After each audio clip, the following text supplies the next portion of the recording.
एक बार फिर से आपका स्वागत है हमारे इस यूट्यूब चैनल पोस्टमार्टम फैक्ट्स में। दोस्तों, दुनिया में कई सारी ऐसी घटनाएं होती हैं जो हमारे दिमाग में कई सारे सवाल पैदा करती हैं। कभी कभी हम ऐसा कुछ देख लेते हैं जिससे हमें झटका सा लगता है और हम सोचने पर मजबूर हो जाते हैं कि क्या दुनिया में ऐसा भी हो सकता है। दोस्तों, इस दुनिया में बहुत सारे कोइंसिडेंस होते हैं जिसकी हम संभावना भी नहीं करते, लेकिन फिर भी वो कोइंसिडेंस होते हैं जो आपके दिमाग में लाखों सवाल पैदा करते हैं कि आखिर ये कैसे हुआ, क्यों हुआ, क्या ये मुमकिन है। तो आज हम दुनिया में हुए कुछ अविश्वसनीय संयोग के बारे में बात करेंगे जिसे सुनकर आप भी इसके जवाब पाने की कोशिश में लग जाएंगे। सबसे पहले हम जिस घटना की बात करेंगे वो लगभग पुनर्जन्म की तरह है। इस फोटो में दोनों अलग अलग इंसान हैं जो दिखने में एक ही लगते हैं लेकिन हैं अलग अलग। ये है एंजो फरारी, जिन्होंने फरारी कंपनी की स्थापना की है, और ये है मेसूत ओजिल, जो जर्मन फुटबॉलर हैं। एंजो फरारी की मौत सितंबर 1988 में हुई और लगभग एक ही महीने बाद अक्टूबर 1988 में मेसूत ओजिल का जन्म हुआ था। दोस्तों, अक्सर हमने अपने बड़ों को ये कहते सुना होगा कि जो होता है ना वो पहले से ही लिखा होता है। तो दोस्तों, बस इसी तरह टाइटैनिक जहाज़ की कहानी है। साल 1898 में, यानी टाइटैनिक के डूबने से 14 साल पहले, मॉर्गन रॉबर्टसन नाम के एक लेखक ने किताब लिखी थी जिसका नाम था फ्यूटिलिटी। इस किताब में एक जहाज़ की कहानी है जो डूब जाती है और उस जहाज़ को टाइटन नाम दिया गया था। अगर इतने में आपका मन नहीं भरा तो बता दें कि किताब में दिए गए जहाज़ और असली टाइटैनिक जहाज़ की तकनीकी विशेषताएं एक समान थी। दोनों जहाज़ उत्तर अटलांटिक में एक बर्फ़ से टकरा गए थे। टाइटैनिक के डूबने के बाद उस किताब को फिर से प्रकाशित किया गया जिसका नाम द सिंकिंग ऑफ टाइटन रखा गया। दोस्तों, आपने टाइम ट्रेवल यानी समय यात्रा के बारे में तो सुना ही होगा। चलिए मैं इसके कुछ संयोग आपको दिखाता हूँ। दोस्तों, इस फोटो को देखिए। आप सोच रहे होंगे कि ये दोनों जुड़वा बहनें हैं, लेकिन ऐसा नहीं है। ये हैं जुबैदा थरबर्ट, जो एक ज़माने में बहुत ही महंगी एक्ट्रेस थीं, और ये हैं जेनिफर लॉरेंस, जो आज के समय में हॉलीवुड की सबसे महंगी एक्ट्रेस हैं।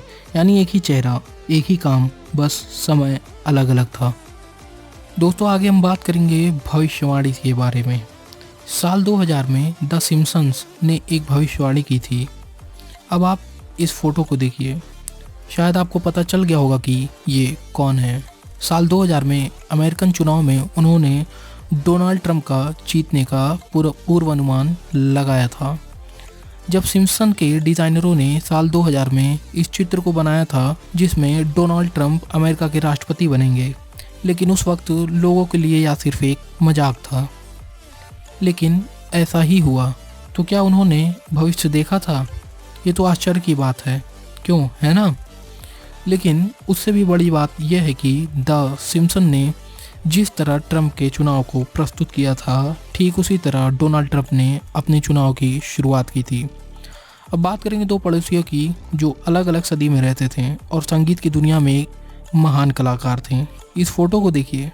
इस फोटो में एक प्रसिद्ध कलाकार जॉर्ज हैंडली हैं और दूसरी तरफ प्रसिद्ध गिटार प्लेयर जिमी हेंड्रिक्स हैं, जो दोनों पड़ोसी थे लेकिन अलग अलग समय में, जिन्होंने अपने अपने समय में संगीत के विकास में बड़ा प्रभाव डाला था। अब बात करेंगे होवर डैम की। जब होवर डैम को बांधा गया था, उसी दौरान सबसे पहली मौत 20 दिसंबर 1922 के दिन जॉर्ज टैर्नी नाम के एक शख्स की हुई थी, और उसी डैम पे मरने वाला आखिरी व्यक्ति पैट्रिक टैर्नी था, जो जॉर्ज टैर्नी का बेटा था, और वो भी 20 दिसंबर के दिन ही मरा था। उसके बाद सेम इसी तरह की घटना हुई बरमूडा में।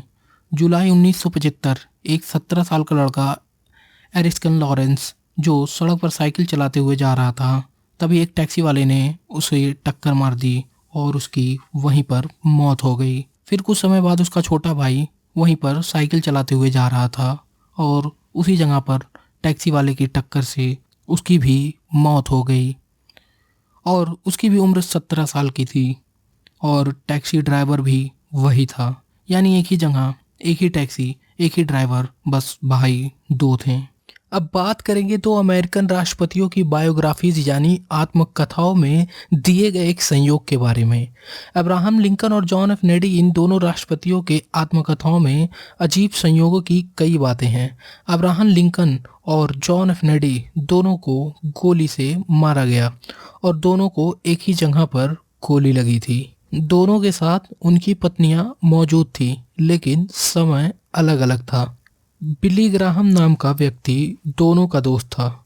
जॉन एफ नेडी की सेक्रेटरी का नाम लिंकन था और अब्राहम लिंकन के सेक्रेटरी का नाम जॉन था, और दोनों के उत्तराधिकारी का नाम भी एक ही था, जॉनसन। दोस्तों, है ना ये काफ़ी मिलते जुलते हुए संयोग।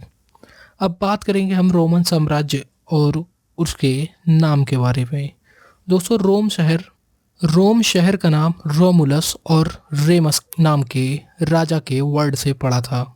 रोमुलस रोम का पहला राजा बना था और रोम के आखिरी राजा का नाम रोमुलस अगस्त्युलस था। यानी प्राचीन दुनिया का सबसे शक्तिशाली साम्राज्य रोम रोमुलस नाम के राजा से शुरू हुआ और उसी नाम के राजा से समाप्त हुआ था।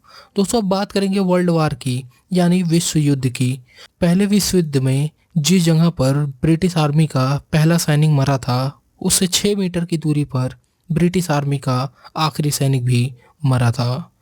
दोस्तों, उनके हेड स्टोन यानी कबर में जो ऊपर की तरफ हेड स्टोन लगे होते हैं, एक दूसरे के सामने हैं इस तरह से, और इस व्यवस्था को किसी ने जानबूझकर नहीं किया था।